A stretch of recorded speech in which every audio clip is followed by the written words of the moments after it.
What do you do when your own sister hides a tracking device inside your newborn's baby gift?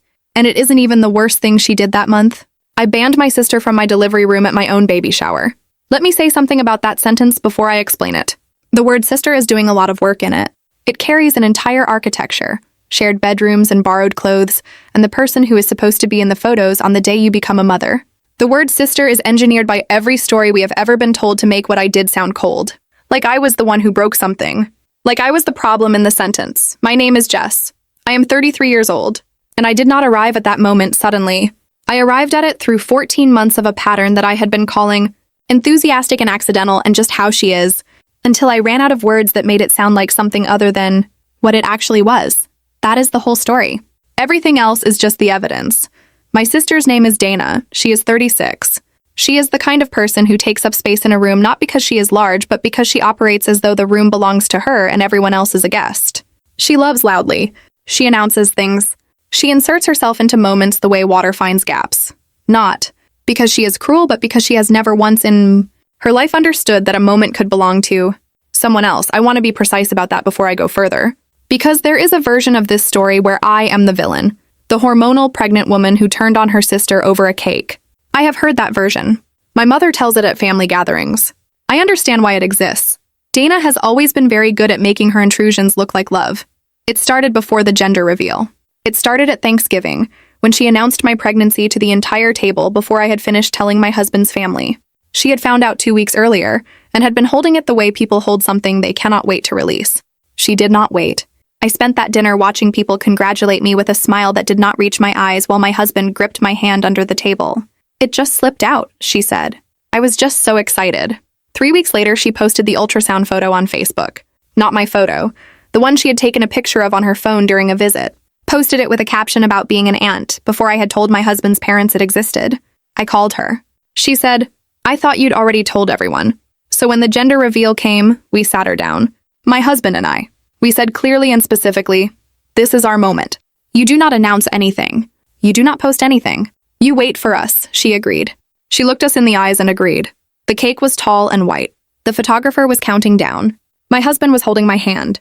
I was holding the knife. Dana stepped forward to get a better angle with her phone. Her elbow caught the cake stand. The cake toppled and split open across the table. Pink sponge visible to everyone in the room before I had cut a single slice. And before anyone could react. Before I could even process what I was looking at, Dana started screaming, It's a girl! It's a girl! She spun around and threw her arms around my husband. While I stood there holding the knife, over the ruins of the moment we had planned for 3 months, I was furious and I was crying, and I told her to get out. My mother was at my elbow within seconds.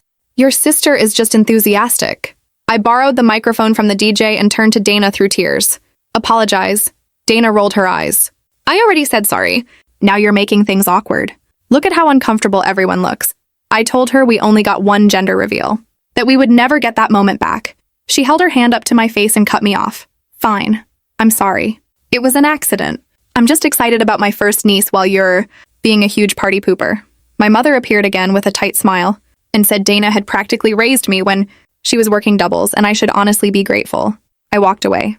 I had gotten an apology and I decided to be the bigger person. I should not have been so nice. The next day, I found out Dana had appointed herself co-host of my upcoming baby shower without telling me. She had redesigned it entirely. Sage green to hot pink. Brunch to evening event. She had built the party she always wanted and put my name on it. She showed up wearing my dress. The exact one I had chosen. She had called my husband a week earlier pretending she wanted to coordinate outfits. Not match. She extracted the information she needed, and then she wore my dress to my shower and laughed when I noticed. Oh, I thought everyone would be wearing this. My bad. But none of that was what broke me. During the party, Dana stood up to give a speech nobody had asked for. Thank you all so much for coming to this party. It means so much to me that you're just as excited to meet baby Juniper as I am. The room went silent. We had not told anyone the name. We had not even finalized it ourselves. It was written in our private baby journal that we kept in our bedroom nightstand. There was only one way Dana knew it. She had gone through our bedroom during one of her visits and read our private things. I stood up slowly. You're not invited to the delivery room. Everyone held their breath. Dana's face went red. You can't keep me from my niece's birth. Watch me. Half the family walked out with her. The other half stayed but looked like they wished they hadn't. That night, she posted on Facebook about being alienated from her niece by a selfish sister. I noted it. I filed it. I told myself it was over. It was not over. The week before my scheduled due date, I was napping in the living room when I heard the front door open. Dana was standing in my doorway, holding a key to my house. There you are. I'm here to apologize, so let me see the birth of my niece. My blood went cold. I stared at the key. Not at Dana, at the key, because the door had been locked. I had not let her in. She had let herself in. This was not enthusiasm. This was not excitement. This was a woman who had made a copy of my house key without telling me and used it to walk into my home while I was asleep. My husband came. He walked her out. He took the key. After she left, I looked at him and said, "We need to change the locks." She came back that night. If I can't see my niece, nobody can. My husband moved between us before I could speak. His voice was firm in a way I had never heard from him before. He walked her to her car. He stood with his hand out until she dropped the key into it. She drove away. I stood in my living room shaking, thinking about what she had just said. Nobody can. Turning those words over. Trying to understand what she meant by them, what she would do to make them true. I called the non-emergency police line that night and told the whole story to an officer named Brandt. He did not sound surprised. He told me to start keeping a detailed log.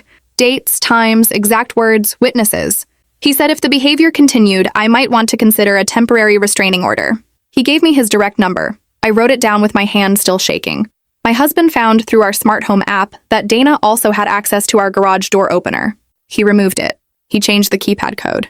He went through every entry point we could control digitally and locked her out of all of them. At 11 that night, I typed a message to the family group chat. No emotions. Just facts. Dana had entered our home without permission using a key we did not know she had. She had made a threatening statement about our baby. She was not welcome at our home until further notice.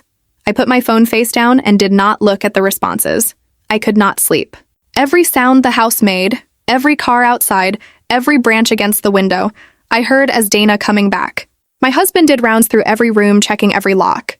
I lay on the couch with all the lights on until the sun came up. The locksmith arrived at 8. New locks on every door. Deadbolt bars for the inside. Window sensors that would send alerts to my phone. I watched him remove the old hardware and felt something shift in my chest. Not relief exactly, just the removal of a specific kind of dread. My neighbor Theo stopped by that afternoon with misdelivered mail. He mentioned, looking uncomfortable, that he had noticed Dana's car driving very slowly past our house around midnight 2 nights earlier, before she had shown up with the key. She had been watching our house. Before the key incident. Before the threat. She had been watching. My husband ordered a video doorbell camera with overnight shipping. He installed it the next morning and we tested it until we could see the notification hit both our phones in real time. The flowers arrived the day after that. Pink roses and baby's breath in a massive arrangement with a card. See you in the delivery room. Can't wait to meet my niece. I photographed the card from every angle. Then I called a local nursing home and asked if they accepted flower donations. They said yes. I drove everything over and did not keep a single stem in my house. I started therapy that week with a woman named Dr. Bryn who specialized in family boundary issues. She did not seem shocked by anything I told her. She said she had worked with a lot of families dealing with boundary violations, and that Dana's behavior was concerning in ways that went beyond ordinary family conflict. We built a safety plan together. What to do if Dana showed up at the hospital. What to do if she contacted my husband's family. What to do when I felt panic rising and my breathing changed. 2 days later, Theo came to the door with his phone in his hand and a look on his face that told me before he spoke that I did not want to see what he was about to show me. His security camera footage from 3 nights ago. 2 in the morning, Dana walking around the perimeter of my house, trying the side gate, cupping her hands around the windows to see inside. Standing on the front porch for several minutes, staring at our door, not showing up, not knocking, circling. We drove to the police station that afternoon and sat across from Officer Brandt with everything I had collected. The emails, the texts, the Facebook posts, the flowers with the card, Theo's footage. He logged all of it into an official report without once suggesting I was overreacting. He said the pattern was clear and it was escalating and the documentation was exactly what a judge would need. That evening, Dana posted the name of my hospital on Facebook. Said she would be there no matter what anyone said. I called the hospital in a panic. A nurse in labor and delivery named Cora answered and told me not to worry. The next morning, she called back to confirm a special flag had been added to my file. My name would not appear in any system a visitor could access. A password system was in place. If anyone called or arrived asking about me, staff would say they had no patient by that name. She gave me her direct number and told me to call any time. I filed for the temporary restraining order the following week. Officer Brandt walked me through every form at the courthouse. I sat there writing down the gender reveal, and the baby shower, and the name, and the key, and the threat, and the midnight surveillance footage. with my hands shaking because this was my sister and I was filing legal papers to force her to stay away from me. I locked myself in a courthouse bathroom and cried hard enough that I thought I might be sick. Then I washed my face and went back out and submitted the paperwork to the clerk. That evening, 2 police officers knocked on our door and I nearly collapsed before they explained calmly that someone had filed a false welfare check claiming a pregnant woman was being held against her will at our address. They could see immediately that this was not true. They noted it in their system as a likely malicious report. They told me if it happened again, they would investigate who made the call. My sister had called 911 on me to harass me. Officer Brandt called the next morning before I had finished my coffee. He said the false welfare check was the final straw. He helped me complete the affidavit that afternoon. The hearing was set for 5 days out, close to my due date, but they were moving it through quickly given the circumstances. The restraining order was granted based on all submitted evidence. 100 yards, my home. The hospital. Me. It could not be enforced until she was served. She avoided the process server at her apartment for 2 days, her car in the lot, movement audible inside, door never answered. He served her at work during her lunch break. Within an hour, she was posting on Facebook about being persecuted for loving her niece. I saved every screenshot. A gift arrived on our porch the following week. A soft stuffed elephant clearly chosen for a newborn. I opened the card first. It was from Dana. It said she hoped I would accept it even though we weren't talking. I brought it inside. I squeezed it. Something hard inside the stuffing. I ripped open the seam. An AirTag tracking device sewn into the stuffing of a baby gift. I sat down on the floor. I could not stand up. My husband found me there and called Officer Brandt immediately while I stared at the device on the carpet in front of me. We filed a supplemental report the next morning. Officer Brandt photographed everything. He said this was exactly what a judge needed to see. Not just someone crossing lines, but someone planning. Someone who had purchased a tracker and sewn it into a gift with the deliberate intention of following my newborn daughter. He said the word stalking without me having to say it. First, my father called my husband that afternoon. He said he had noticed the spare house key was missing from the rack in my parents' kitchen weeks ago and had confronted Dana about it. She told him it was her right as an aunt. My father said he could not give a formal statement to police. He could not turn on his own daughter like that. He knew exactly what she had done. He chose her anyway.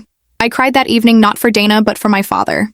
For the man who had called to tell me the truth and then explained in the same breath that the truth was not enough to make him act on it. My husband reduced our labor notification list to 2 people. His parents. That was it. The contractions started at 4 a.m. We gathered our bags quietly in the dark. We did not tell anyone we were going. Someone figured it out anyway. Maybe from seeing our car leave. Maybe from a pattern we had not caught. At 8 that morning, Dana posted on Facebook asking which hospital in the area had the best labor and delivery unit. My husband handed both our phones to a nurse. At noon, Cora came into my room looking calm and serious. She told me that hospital security had stopped Dana at the locked entrance to the labor and delivery unit.